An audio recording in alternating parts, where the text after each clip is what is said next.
Alors, je vais vous montrer les bases de l'exercice de la feuille qui tombe. Alors, au niveau des prérequis, ce qu'il faut que le cheval puisse savoir faire avant, c'est déplacer ses hanches par suggestion. C'est-à-dire, je viens ici, voilà, je vais vers ses hanches et déplacer ses hanches sans que je le touche, donc d'un côté et de l'autre. Voilà. Ensuite, on va faire la même chose au niveau des épaules. Donc, il doit pouvoir mobiliser ses épaules par suggestion. Donc, ensuite, une fois que j'ai cet exercice-là, donc je vais voir si je peux envoyer sur le cercle. Donc, pour l'envoyer sur le cercle, je vais pouvoir reculer le cheval par suggestion.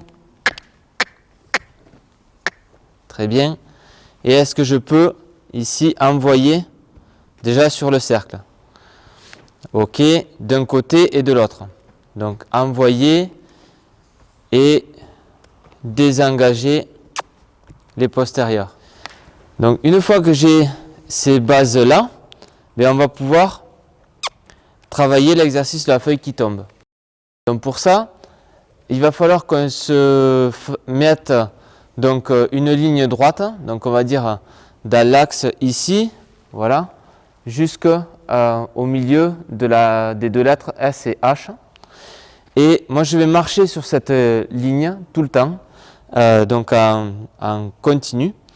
Et le cheval va devoir aller d'un côté et de l'autre de cette ligne droite, en poussant successivement ses épaules et ses hanches. D'accord, donc on va essayer de le faire. Donc, j'envoie le cheval, je pense à ma ligne imaginaire sur laquelle je vais marcher jusque là-bas. Donc, quand les hanches traversent cette ligne imaginaire, j'avance mes pieds. Je continue de marcher tout le temps et j'envoie les épaules. Ici, j'avance mes pieds, le cheval désengage les hanches et j'envoie les épaules, tout en continuant tout le temps de marcher sur ma ligne. Les hanches et les épaules. Ok. Donc, qu'est-ce qui peut se passer qui n'est pas souhaitable? Qu'est-ce qui va pouvoir se passer? Il va pouvoir se passer que, par exemple, le cheval va couper la trajectoire, c'est-à-dire venir trop près de moi avec ses épaules. Donc, dans ce cas-là, je vais retravailler mon envoyé sur le cercle et je vais demander plus d'épaules avec mon stick. Donc par exemple ici j'ai désengagé mes hanches, mais quand je viens ici, le cheval par exemple passe trop près de moi et du coup il me bloque le passage, quoi. Je ne peux plus avancer et je suis trop près de lui et du coup je suis complètement inefficace parce que je suis trop près de lui. Donc là qu'est-ce que je vais pouvoir faire? Donc je vais anticiper la chose. Donc par exemple, voilà, je viens de pousser les hanches et ici je vais me grandir, bien indiquer ici là-bas. Et ici, agir avec mon stick, voilà, pour que mon cheval s'éloigne de moi. Donc voilà, je refais, donc je pousse les hanches, j'indique ici, vraiment avec ma main vers le haut, voilà, et en mettant le stick en direction de ses épaules. Ensuite, qu'est-ce qu'on peut avoir comme difficulté sur cet exercice-là? On peut avoir comme difficulté que le cheval ne pousse pas assez ses hanches, par exemple. Donc, s'il ne pousse pas assez ses hanches, mais pareil, je vais augmenter mon énergie, me grandir, voilà, voire taper des pieds éventuellement pour qu'il pousse ses hanches de moi. Je vais recommencer. Donc, quand je fais l'exercice de la feuille qui tombe, donc je vais vouloir marcher sur ma ligne là-bas, donc entre S et H. Et donc, j'avance mes pieds quand la croupe du cheval donc, traverse la ligne qui est là. Et je vais arrêter mon cheval à 90 degrés par rapport à cette ligne-là avant qu'il ne traverse cette ligne-là.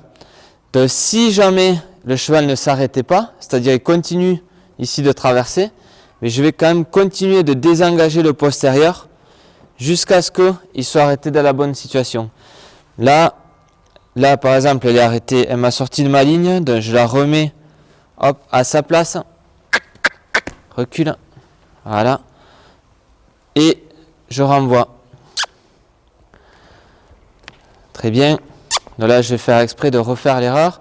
Donc là, j'ai renvoyé mon cheval. Ok, il traverse la ligne, trop tard. Ok, c'est pas grave, je pousse les hanches jusqu'à ce que le cheval s'arrête. Et s'il est trop près de moi, je le recule. Ce mouvement-là doit se faire de manière fluide et continue. C'est-à-dire qu'il ne doit pas y avoir d'arrêt entre les séquences donc de pousser les hanches et pousser les épaules. Ça doit être tout le temps fluide et continu. Voilà, elle a poussé les hanches, hop, elle enchaîne sur les épaules. Donc ça, c'est cette fluidité qu'on va rechercher dans ce mouvement-là.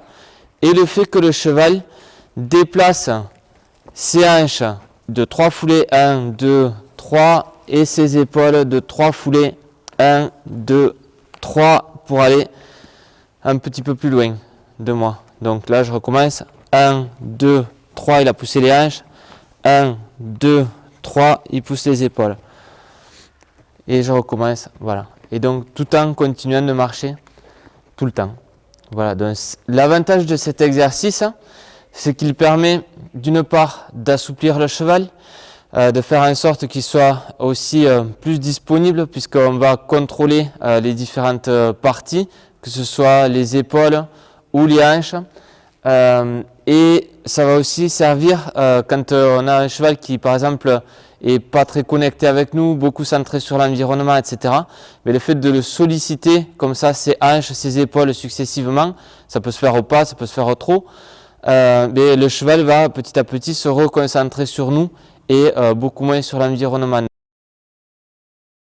Dans l'exercice de la feuille qui tombe, il y a un dispositif qui peut vous aider, c'est de tracer déjà la ligne droite donc, que vous voulez suivre et utiliser des couvercles ou des plots ou quelque chose, dans des repères qui vont vous permettre d'envoyer le cheval derrière ce repère-là, pour éviter un passage par exemple trop près avec les épaules, qui est souvent le problème sur cet exercice-là.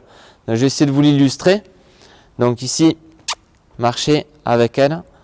Donc ici, je vais essayer de l'envoyer derrière, voilà, le couvercle suivant. Très bien. Ok.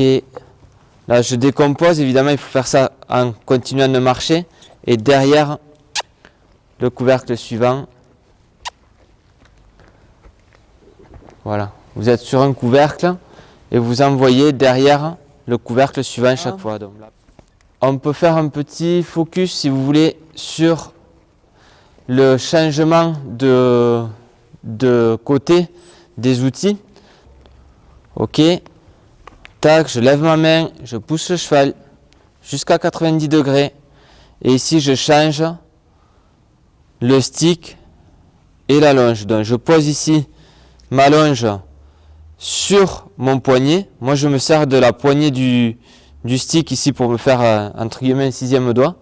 Donc je tenais mon stick comme ça, je le tiens là, ici, je pose ma longe là, je bascule le stick de l'autre côté et je récupère avec ma main, je récupère la longe et je renvoie de l'autre côté.